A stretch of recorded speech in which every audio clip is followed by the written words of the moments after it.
Hi, good morning everyone, and Jai Hind to all my country friends. Let me introduce myself. I am Colonel Amit Kumar. I was an infantry officer commissioned in 2000 and to a great regiment, the 6th Light Infantry, 14th 6th Light Infantry, and then thereafter served in the Royal Chautis, that is called the 3rd 6th Light Infantry. After this, since I was a LLB qualified, that means law qualified, I joined the Judge Advocate Judge Department. Now, after introducing myself, why and what is the purpose of making this video? It's actually an appeal to all of you. और ये appeal मेरे सारे देशवासियों के लिए है जिनको अपने सोल्जर्स के ऊपर गर्व है और जो चाहते हैं कि उनकी ह्यूमन राइट और उनका प्रोटेक्शन भी मिले। मैं आज सर्विस में नहीं हूँ, लेकिन आप सब लोगों को इस वीडियो के माध्यम से ये बताना चाहता हूँ कि आप एज ए सिटीजन आपकी ड्यूटीज़ क्या है। आप इलेक्ट करते हैं गवर्नमेंट, और गवर्नमेंट इलेक्ट करने के बाद में आप उनको बता सकते हैं कि ये लॉ आना चाहिए जो सोल्जर्स के पक्ष में है, जो देश की सुरक्षा के पक्ष में है। मैंने एक पेटिशन डाली थी arm force special power act की। उससे पहले बैकग्राउंड था, कुछ ऐसे इंसिडेंट्स हुए लाइफ में जब मैं I was doing that deputy जज एडवोकेट जनरल ड्यूटी। वो इंसिडेंट ऐसे हुए जिसमें मेरे को हिला के रख दिया। वो इंसिडेंट ऐसे जैसे एक बंदा ऑपरेशन में जाता है, उस पर लड़ाई करता है वहाँ पे, उसके बाद वापस आता है, उसके 6-7 महीने बाद उसको एक सम्मन आ जाता है कि भाई एक पूरी पार्टी ने आपके ऊपर केस कर दिया है, मर्डर का केस, जबकि वो बोनाफाइड ड्यूटी पे ऑपरेशन कर रहा है। सोचने वाली बात यह है कि लोग इस पर ध्यान नहीं दे रहे हैं कि किस तरह से मोरल डाउन होता है एक सोल्जर। इसी विषय को लेकर के जब पहला एक सोफिया का केस था मेजर आदित्य का, उसमें जब पेटिशन पे मैंने काम किया तो उस पर भी यही चीज़ थी। मुझे फादर को बताया मैंने कि आपको या आपकी wife was that time carrying, तो फादर वॉज द वन जिनको मैंने बताया कि ये चीज़ें आगे आएंगी। इसके साथ साथ उस समय के attorney general Mukul Rohatgi sir, इन्होंने भी प्रो बोनो, जैसे ऐश्वर्या भाटी और मुकुल रोहतगी, इन दोनों ने प्रो बोनो हमारे साथ दिया और ये जो हमारी बात थी वो सुप्रीम कोर्ट तक पहुंचाई। और मैं वो बात आपको फिर से बताना चाह रहा हूँ कि हम क्यों गए थे और क्यों हमारे साथ 750 से ज़्यादा, आई थिंक 1200 लोग ज्वाइन हो गए थे इस पिटीशन में। उसका रीज़न ये था कि जो आर्मी लॉ है और जो arm force special power act है, ये स्पेशल लॉ है। इसके तहत सेक्शन 4 में आपको पावर्स हैं जो सोल्जर्स है एनसीओ लेवल पे कि वो ओपन कर सकता है फायर। दूसरी चीज़ ये है कि वो जब किसी ऑपरेशन इलाके में जाते हैं तो वो उसको पहले डिस्टर्ब्ड एरिया डिक्लेयर करना चाहिए। और इसी तरह हर जगह जहाँ पे भी आप फौजियों को देखते हैं विद वेपन, तो they are in the disturbed area. आप डिस्टर्ब्ड एरिया को नोटिफिकेशन के बिना डिक्लेयर नहीं कर सकते, नोटिफिकेशन आपका गवर्नमेंट करता है। इसी नोटिफिकेशन के आधार पे हम वहाँ पे अपने सोल्जर्स भेजते हैं। उन सोल्जर्स को भेजते हैं जिनको ये नहीं मालूम कि कहाँ लड़ रहे हैं, किससे लड़ रहे हैं, किस तरह का ग्राउंड है, उनको कुछ नहीं मालूम। इस ग्राउंड पे लड़ते समय उनके पास जो वेपन और जो एमुनिशन है वो सॉफ्टिकेटेड है। ये पुलिस वाला ऑपरेशन नहीं कि एक पिस्टल ली और वहाँ जा कर के बोल दिया कि नथा सिंह कहाँ हो, बाहर निकलो तो गोली मार दूँगा। ये ऐसा नहीं है। यहाँ के ऑपरेशन अलग होते हैं, प्लान्ड होते हैं, डैश डाउन फॉल, उसके बाद एक साथ एक पार्टी पूरा फायर खोलती है, फिर दूसरी पार्टी आगे बढ़ती है, फिर फायर खोलती है, दूसरी पार्टी आगे बढ़ती है, और जब तक वो वहाँ पहुँचेगी तो you never know whether you will get one और यू विल गेट नन और you will get only a dead body, because it's a gorilla tactics applied by the militant anti national elements. अब इन्होंने क्या करना शुरू किया, अब इन्होंने कुछ लोगों को मिलकर के एक एसोसिएशन बना ली और इन्होंने फौज का मोराल तोड़ना शुरू किया है। सोल्जर्स के ऊपर इस तरह का प्रेशर डालना शुरू किया है कि उसको कानूनी कार्रवाई में फंसा दो, जिसकी वजह से उसको डर रहे कि वो ऑपरेशन करने तो जा रहा है लेकिन दिमाग में कन्फ्यूजन क्रिएट कर दो कि अगर मैं मार देता हूँ या नहीं मारता हूँ तो कोर्ट मार्शल होगा, कावर्ड डिक्लेयर कर दिया जाऊँगा, मारता हूँ तो मेरे ऊपर ये CRPC लगा करके क्रिमिनल जुडिशियल सिस्टम में मेरे को डाल देंगे, प्रोसिक्यूट करेंगे। इन सब की मद्देनज़र रखते हुए जब कोर्ट में पिटीशन डाली एक ग्रुप ने, तो हमने उसको अपोज़ किया। अपोज़ करने के बाद में हमें कोर्ट से राहत नहीं मिली। हाँ, लेकिन कोर्ट ने सॉलिसिटर जनरल जो उस समय तुषार मेहता जी थे, उनको ये बोला कि आपको फ्री कर रखा है, आपकी खुद की गवर्नमेंट है और आप लॉ बना सकते हैं। लॉ इन द सेंस आप सोल्जर्स प्रोटेक्शन ह्यूमन राइट बना सकते हैं। मेरा उद्देश्य इस वीडियो से केवल ये है कि मैंने भी ये मैसेज पास किया कई जगह, कुछ नहीं करना है, खाली एक एक्ट में एक अमेंडमेंट डालना है जिसमें ये अगर कोई केस होता है, मैं ये नहीं कहता कि आप केसेस पे कोई कार्रवाई ना करो, आप कार्रवाई करो, लेकिन इसकी लिमिटेशन डाल दो arm force special power act में कि विद इन 3 ईयर्स और विद इन 2 ईयर्स ये केस अगर 2 ईयर्स में सॉल्व नहीं होता तो ऑटोमेटिकली ख़त्म हो जाएगा। आप किसी बंदे को जो रिटायरमेंट पे 14 साल 15 साल करने के बाद में अभी रिटायरमेंट पे जा रहा है और वापस सम्मन के थ्रू जा रहा है वहाँ पे एविडेंस, और आपको मालूम है इंक्वायरीज में किस तरह के क्वेश्चन पूछे जाते हैं सोल्जर्स से, किस तरह की जिप्सी थी, आप जब बैठे थे तो आपने वेपन पहना हुआ था, बाएं था आपका बंदा या दाएं था। अरे ये क्या घटिया क्वेश्चन आप लोग पूछ रहे हो। आपको मालूम नहीं कि एक आदमी अगर डेली ऑपरेशंस में जा रहा है तो उसको ये सारी छोटी छोटी चीज़ें याद रहेंगी, वो भी 10-15 साल बाद। इस तरह से इंक्वायरीज हो रही।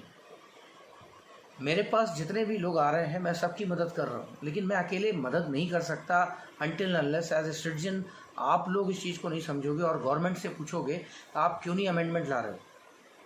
नेशनल सिक्योरिटी, सोल्जर्स का मोराल, ये दोनों इंटरलिंक्ड हैं।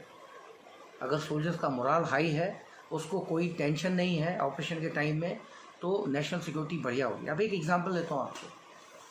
किसी भी जगह अगर आपने 2 बंदे पकड़ के इंफॉर्मेशन के तौर पे मार दिए और पता लगता है कि ये बंदे बॉम्ब एक्सप्लोड करने जा रहे हैं, तो आपने कितने लोगों की जान बचाई। लेकिन अभी क्या हो रहा है कि उसको मारने के पहले कारण पूछा जा रहा है कि इसको कैसे मार दिया आपने, बॉम्ब कहाँ एक्सप्लोड हुआ। तो क्या आप वेट करोगे कि एक बड़ा हादसा हो जाए जैसे पुलवामा का अटैक हुआ था, उसके बाद आप ये काम करोगे। तो हमें प्लीज़ ये ह्यूमन राइट वाले जितने बड़े बड़े लोग बैठे हुए हैं इनसे बचाइए। ह्यूमन राइट सोल्जर की भी होती है, उसकी फैमिली की भी होती है। उसकी फैमिली को ये होता है कि जब वो ऑपरेशन करके आ रहा है वैसे ही वो अपनी जान जोखिम में डाल रखा है। उसके बाद जब घर में आता है तो आपने उसको मानसिक तौर पर टॉर्चर कर रखा है। बच्चों के साथ बैठा हुआ है और आप उधर जा कर के एक एक सम्मन लेकर के इधर से उधर भाग रहा है केस लड़ने के लिए।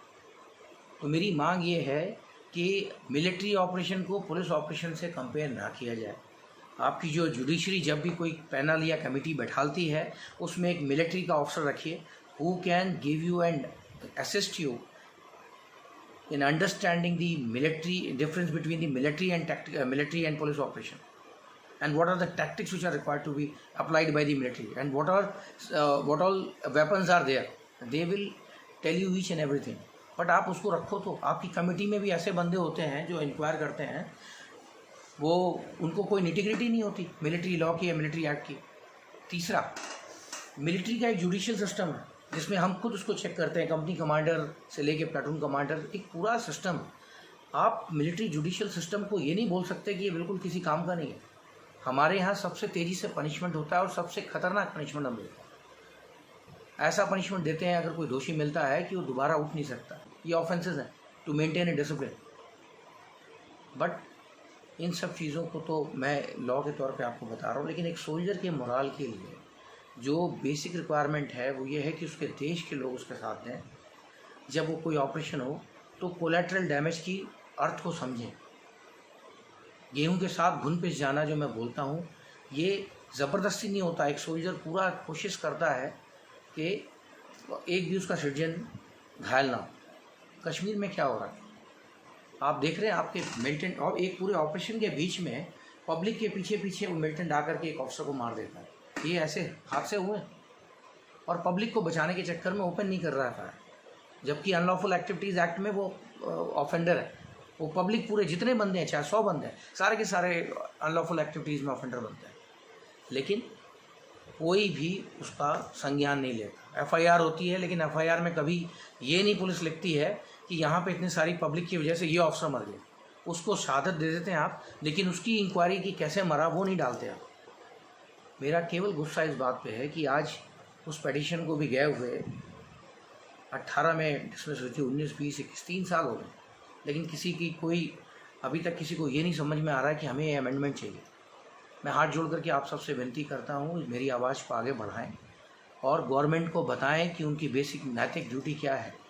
उनको arm forces special power act में अमेंडमेंट लाना है, अमेंडमेंट लिमिटेशन का लाना है कि या तो 3 साल के अंदर केस ख़त्म हो और वो बंदा वहीं से जाए, या फिर उसको खारिज माना जाए।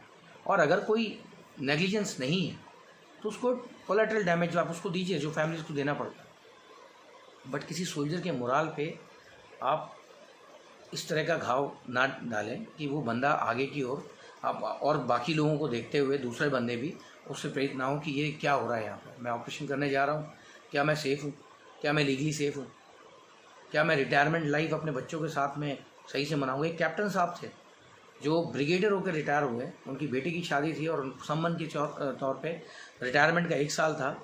बहुत नामी केस है सुप्रीम कोर्ट में, बाद में राहत मिली, लेकिन वो बेचारे घूमते रहे कैप्टन से लेके ब्रिगेडियर तक। इस तरह के कई सारे केसेस हैं जो लॉज हैं। और रही बात ह्यूमन राइट की, आपके ह्यूमन राइट केस में जितने भी लॉज होते हैं ना, आप रिकॉर्ड इसका नेशनल ह्यूमन राइट कमीशन में चेक कर लीजिए कितनी सारी कंप्लेन इसकी सही होती है। मैं 10% भी नहीं बोलता है। और आर्मी पूरा एक्शन लेती है, अपनी फ़ौज के ऊपर तो विश्वास रखिए आप।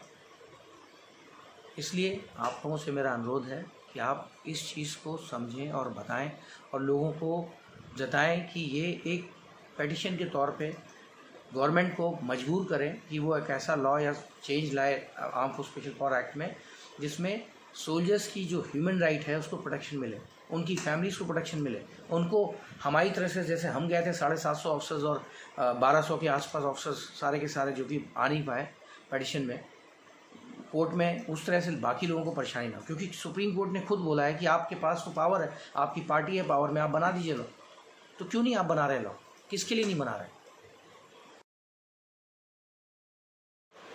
मेरी सेंट्रल गवर्नमेंट से हाथ जोड़ के ये विनती है कि आप इस पर ध्यान दें और समझें कि रिक्वायरमेंट क्या है। फ़ौजी अगर मोराल हाई रहेगा तो वो देश के लिए बहुत कुछ कर सकता है, उसके मोराल को डाउन मत कीजिए। हालांकि डाउन नहीं होगा, हमारे ऐसे फ़ौजी हैं जो लीगली शहीद हो जाएंगे। लीगली शहीद होना समझते हैं आप? लीगली शहीद होना कि अगर कुछ हो भी रहा होगा, उनको मालूम होगा कि मैं बाद में मेरे को क्रिमिनल जुडिशियल सिस्टम में भी फंसा सकते हैं, वो तब भी अपने देश की रक्षा करेगा क्योंकि उसने कसम खाई। हमारे अंदर ये ट्रेनिंग है, रिक्रूट्स के अंदर, ऑफिसर्स के अंदर, GSQ साहिबान के अंदर। लेकिन आपकी क्या ड्यूटी है एज ए सिटीजन और आपकी क्या ड्यूटी है एज ए गवर्नमेंट? आप उसको इलेक्ट कर रहे हो, गवर्नमेंट को ये काम करना है। और मैं इनसे अनुरोध करता हूँ कि आप प्लीज़ अपने arm force special power act में लिमिटेशन का क्लॉज डालें या एक अलग से कानून बनाएं जो प्रोटेक्शन देता हो सोल्जर्स को जो ऑपरेशन कर रहे हैं या जिन्होंने ऑपरेशन किया हुआ है या जो रिटायर्ड है, ताकि वो केस और ये कोर्ट कचहरी से बचें। Thank you. जय हिंद, जय भारत माता।